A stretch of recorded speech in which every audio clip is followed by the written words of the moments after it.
Hello everyone. In previous lecture we have learned what is the meaning of graph and what are the graph terminologies. So in today's lecture we are going to be learn the graph representation using adjacency matrix of directed and undirected graph. So before starting, that is a graph representation using adjacency matrix. So once again we will check what is the meaning of graph. That is, here a graph is a data structure that consists of the following two components. That is, the first one is a finite set of vertices, also called as a nodes, and second one is a finite set of ordered pair of the from u to v called as an edge. The pair of ordered because u comma v is not the same as v comma u in case of directed graph. The pair of the form u comma v indicates that there is an edge from vertex u to vertex v. The edges may contain weight, value or the cost. Graphs are used to represent many real life applications. That is, graphs are used to represent networks. The networks may include paths in a city or telephone network or circuit network. Graphs are also used in social networks like LinkedIn, Facebook. For example, in Facebook, each person is represented with a vertex or node, and each node is a structure and contains information like person ID, name, gender, etc. So take a look at the following graph. So in here we are having the vertices like 0, 1, 2, 3 as well as 4, and we are having the path like we are having the edge in between 0 to 4 or 4 to 1 or 1 to 2 or 3 to 2. So these are the things we are going to be calling as a edges. So in the above graph, the set of vertices v is equal to like 0, 1, 2, 3 and 4, and the set of edges like we are having the edge in between 0 to 1 or 1 to 2 or 2 to 3 or 3 to 4 or 4 to 1 or 0 to 4. So these are the things we are going to be calling as a edges. So today we are going to be discussing about the representation of graph. So here the following are the most commonly used representation of a graph, that is adjacency matrix and adjacency list. There are other representations also like incidence matrix and incidence list. The choice of graph representation is situation specific. It totally depends on the type of operations to be performed and ease of use. So in this lecture we are going to be discussing about the adjacency matrix, like how to represent a graph, that is a directed or undirected graph, using adjacency matrix. So now the thing is, how to represent a graph that is directed or undirected using adjacency matrix. So in this representation, the graph is represented using a matrix of size total number of vertices by the total number of vertices. That means a graph with 4 vertices is represented using a matrix of size 4 into 4. In this matrix, both rows and columns represent vertices.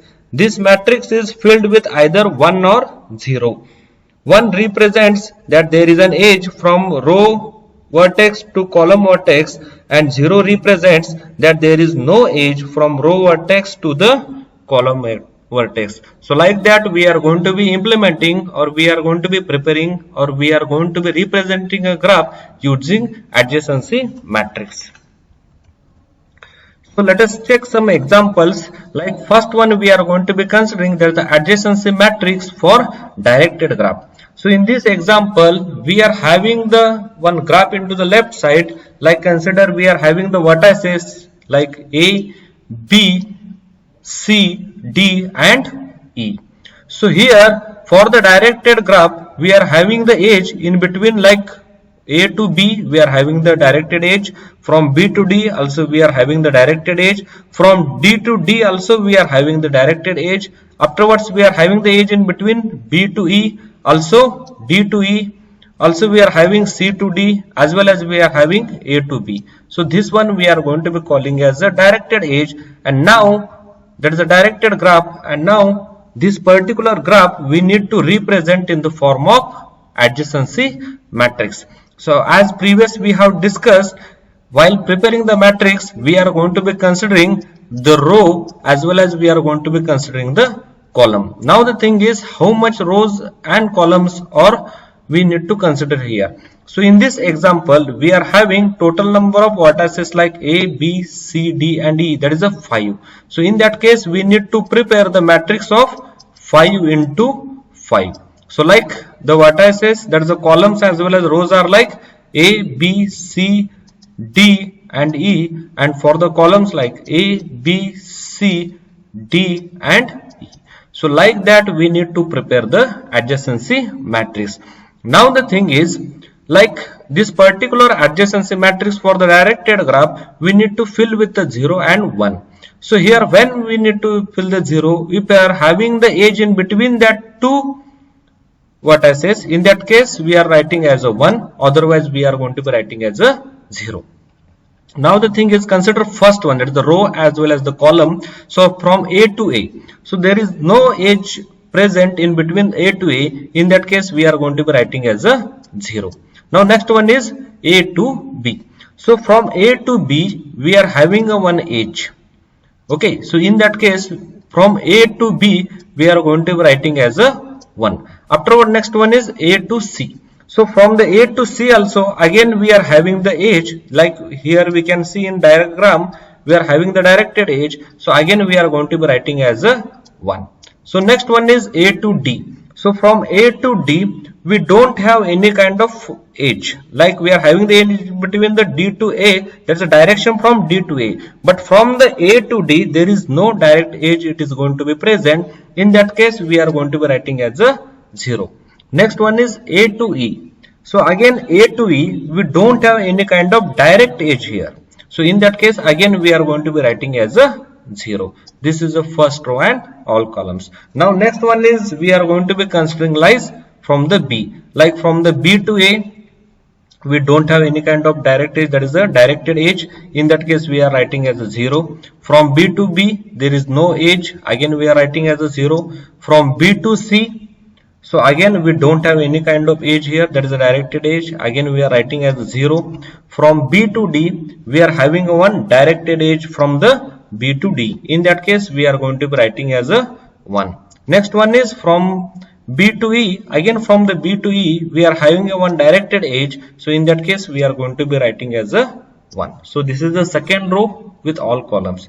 Now next one is we are considering from the C. So like again we need to check for the directed edge from C to A, C to B, C to C, C to D as well as C to E. So like that for the C, from the D and from the E we are going to be checking all the edges, and based on that either we can write as a 0, either we can write as a 1. So this is the thing we are going to be calling as a graph representation, like by using adjacency matrix for the directed graph. So let us take one more example, like how to represent a graph using adjacency matrix for undirected graph. So in previous example we are having the directions, but in this example we don't have the direction, directly we are having the edges. So here also if you are having a edge in between the two vertices, in that case we are writing as a 1, otherwise we are going to be writing as a 0. Now here we are having the vertices like A, B, C, D, E. So row as well as the column, like we are going to be considering A, B, C and D, E. That is a 5 into 5 matrix we are going to be considering. Now check from A to A. From A to A we don't have any kind of that is the edge. In that case we are writing as a 0.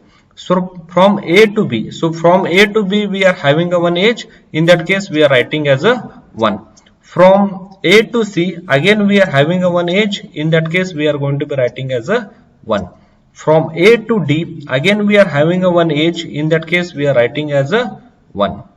So from A to E we don't have any kind of direct edge. In that case we are going to be writing as a 0. This is the first row. Now consider second one, that is a B. So now from B to A we have this is the age we are having, so in that case we are writing as a 1. So from B to B we don't have any kind of age, in that case we need to write as a 0. From B to C we don't have any kind of direct age, in that case we need to write as a 0. So from B to D we are having a 1 age, in that case we need to write as a 1. And from B to E we are having the direct age, so in that case we need to write as a 1. So again we need to check for the C, D as well as the E. So like that we are going to be preparing the adjacency matrix for the undirected graph. So let us check one more example, that is how to represent adjacency matrix for weighted graph. So in previous lecture already we have learned what is the meaning of weighted graph. Like on the edge we are going to be providing the weightage. So now consider the same example, like we are having A, B, C, D, E with the edges, and that particular on each and every edge we are having some weight. So now for this particular example we need to prepare the adjacency matrix. So for the weighted graph we are not going to be considering either 0 or 1. So if we don't have any kind of age, in that case we can write as a 0, or if we are having the age, so directly instead of writing 1 we are going to be writing the weight. Now consider, like here also we are having the 5 number of vertices, in that case we need to prepare the 5 into 5 matrix like A, B, C, D, E and A, B, C, D, E for the row as well as the column. Now consider from A to A. So from A to A we don't have any kind of age, in that case we are going to be writing as a 0. Now from A to B, so from A to B here we are having the age, and on that age we are having the weight as a 7. So in that case from A to B we can write as a 7. So from A to C again we are having the age with the weight of age, so in that case from A to C we can write as a 8. Now next one is from A to D. So from A to D we are having a 1 age with the weight of 5. In that case from A to D we can write as a 5. And next one is from A to E. So from A to E we don't have any kind of direct age. In that case we can write as a 0. So this is the first row, it is going to be completed. Now consider the second one, that is a B. So now from B to A again we are having the age with the weightage of 7, so directly we can write as a 7. Now next one is B to B, we don't have any kind of age, so in that case we can write as a 0. So B to C, so B to C we don't have any kind of direct age, in that case we can write as a 0. So from B to D we are having a 1 age with the weightage of 10, in that case we can write as a 10. And the last one is from B to E we are having a 1 age with the weightage like a 6, in that case we can write as a 6. Now next one is we can consider that is a C, D as well as like a E. So like that we can represent a graph by using adjacency matrix for the weighted graph. So in this lecture we have learned how to represent a graph by using adjacency matrix for the directed graph, undirected graph as well as for the weighted graph. Thank you one and all.